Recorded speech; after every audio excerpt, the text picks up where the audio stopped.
Jean-Marie Le Guen, secrétaire d'État chargé des relations avec le Parlement et l'invité d'ITélé ce matin. Bonjour. Bonjour, Bostoussin. Merci d'être avec nous. Rebondissement dans l'affaire Kerviel. La Société Générale était au courant de tout, selon un nouveau témoignage. C'est pas n'importe qui, c'est l'enquêtrice de l'affaire qui parle à Mediapart. Quel est votre sentiment ? D'abord, j'allais dire, on est dans un état de droit, donc toutes les questions peuvent être posées, les recours peuvent être faits.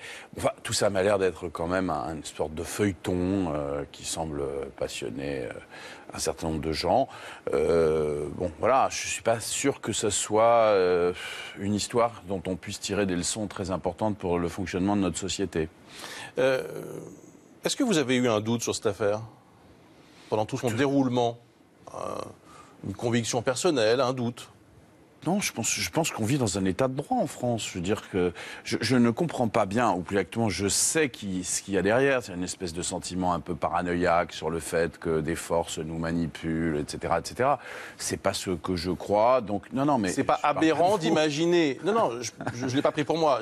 C'est pas aberrant d'imaginer qu'une banque comme la Société Générale a essayé de se protéger et d'éviter un scandale. C'était plus facile de faire un scandale Kerviel, enfin plus facile, plus avantageux pour elle de faire un scandale Kerviel qu'un scandale Société Générale. On peut tous l'imaginer. Non, mais on peut l'imaginer. N'importe qui est attaqué et cherche à se défendre. Très bien. Donc il y a sans doute la volonté de la Société Générale de se défendre et de rejeter sur l'individu l'essentiel de la responsabilité. Ça, on peut l'imaginer. De l'autre côté, on voit bien l'individu, sa mise en place un petit peu théâtrale quand même, quand vous voyez d'un côté l'Église catholique, de l'autre côté Jean-Luc Mélenchon.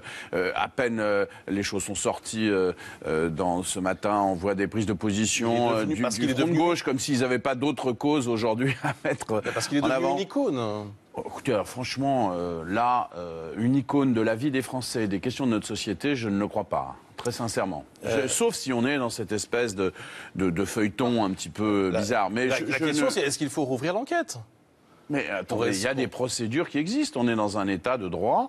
Et donc, j'imagine que les avocats de M. Kerviel, s'ils le pensent, feront valoir leurs droits. On n'est pas dans un système dictatorial où les gros peuvent obtenir de la justice. Vous n'êtes pas troublé par ce témoignage de la commandante de police qui était chargée de piloter l'affaire ? Je n'ai pas d'avis sur la question, non. Je ne suis pas troublé. Je ne connais pas son témoignage. Je connais parfois la mise en scène de certains médias. Donc, je ne suis pour l'instant tout à fait serein. Et je pense que l'affaire de M. Kerviel n'est pas illustratrice de ce que vivent les Français. Non, elle peut être illustratrice des doutes qu'on peut avoir sur le fonctionnement des banques. Non, je pense que si vous voulez dire que dans la vie actuelle, on essaye d'instiller du doute sur tout ce qui fait fonctionner notre société, la République, alors oui. Et je pense que de ce point de vue, c'est pas très sain. Ce que je crois, c'est que nous sommes dans une société de droit. Si le témoignage existe de cette policière, et que les juges estiment qu'il y a matière à réouvrir telle ou telle partie de l'enquête, je n'ai pas de doute que les choses se feront. Marie Le Guen, mon ennemi, c'est la finance. Vous vous souvenez de qui a dit ça ? Le monde de la finance, oui. Un certain François Hollande. Oui. Et donc, vous voyez que ces doutes, ils existent, y compris même auprès de gens très bien, non ? Non, mais je ne vois pas. Si vous voulez, ce type de raisonnement, la société française a un certain nombre de problèmes. On va sans doute en parler. Oui. Il y a des injustices, des dysfonctionnements lourds. Par exemple, la question de l'école, les inégalités dans l'école. Bon, voilà. Bon. Je ne crois pas que l'affaire Kerviel soit révélatrice des difficultés que connaît la société française et des injustices que connaît la société française. Je crois que c'est un feuilleton de passions qui sont à côté de la plaque. Voilà. Alors maintenant, M. Kerviel, en tant qu'individu, a des droits, et il faut absolument que ces droits soient respectés.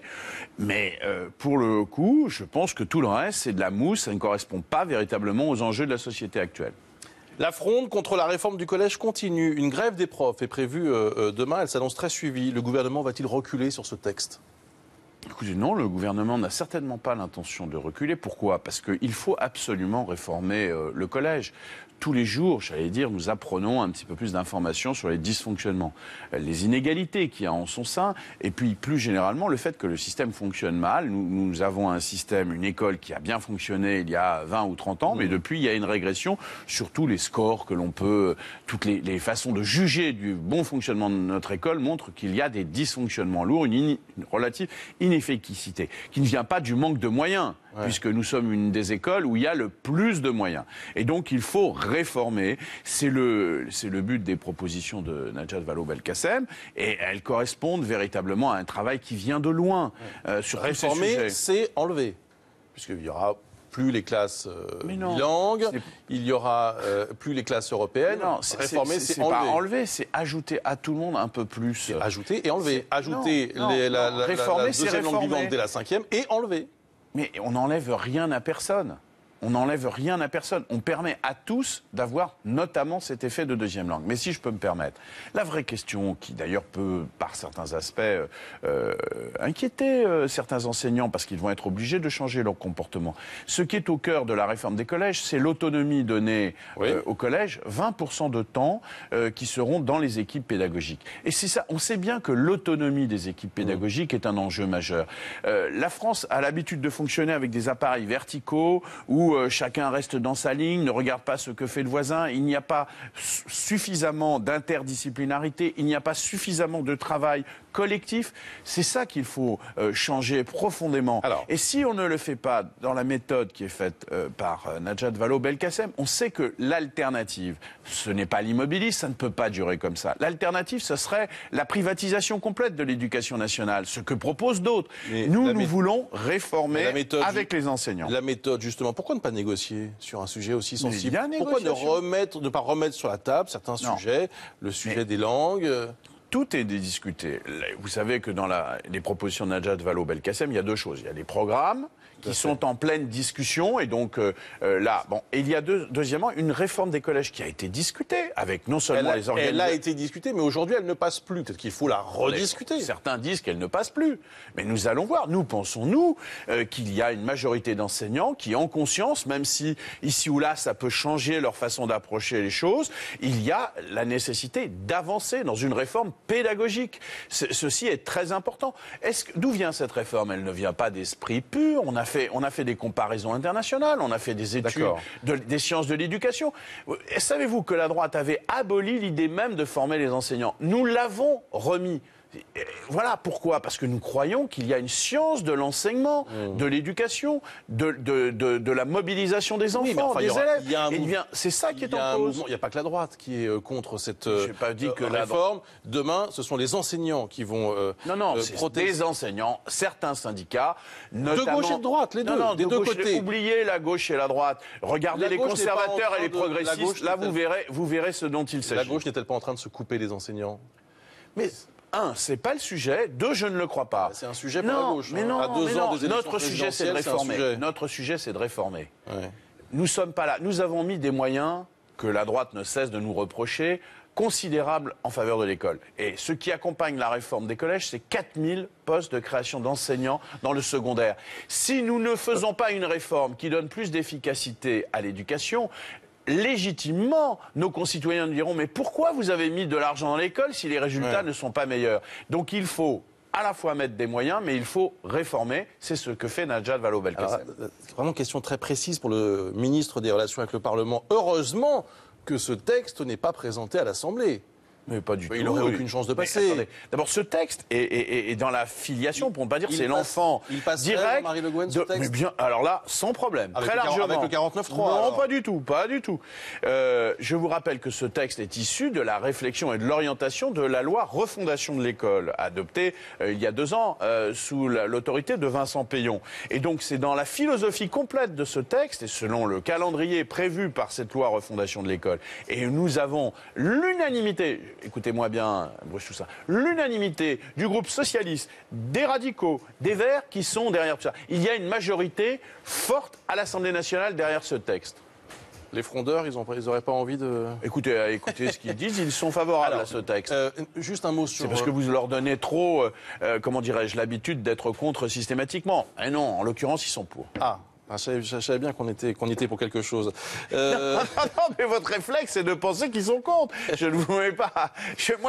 Non, c'est assez amusant comme idée. C'est qu'ils se sont exprimés en disant qu'ils étaient en faveur de la réforme, mais spontanément, vous pensez spontanément qu'ils sont contre. J'apprends grâce à vous qu'il faut les interdire d'antenne.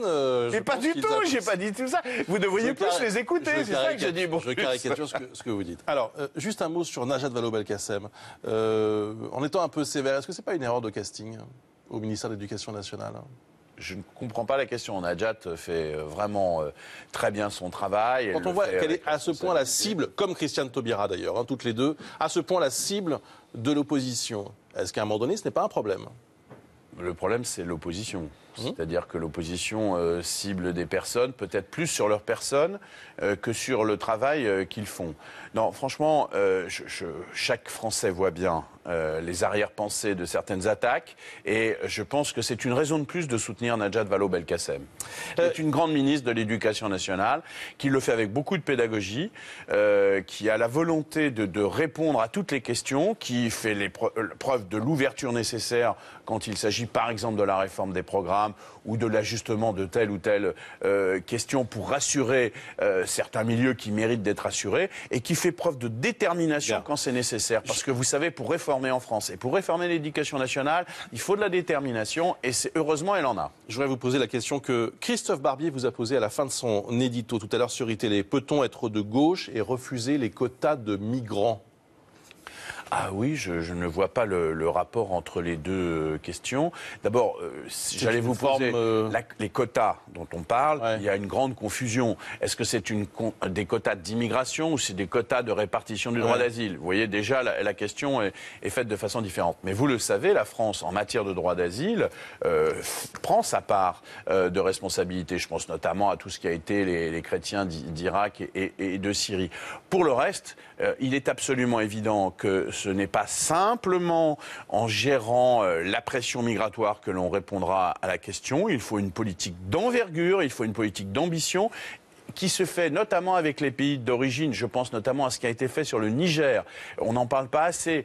Bernard Cazeneuve est allé au Niger. Il y a la volonté de travailler avec le gouvernement du Niger pour faire en sorte que les personnes originaires, trouvent justement un certain nombre de réponses et qu'il y ait un travail avec ces pays. C'est ça le sens dans lequel doit travailler l'Union européenne. Dernière question.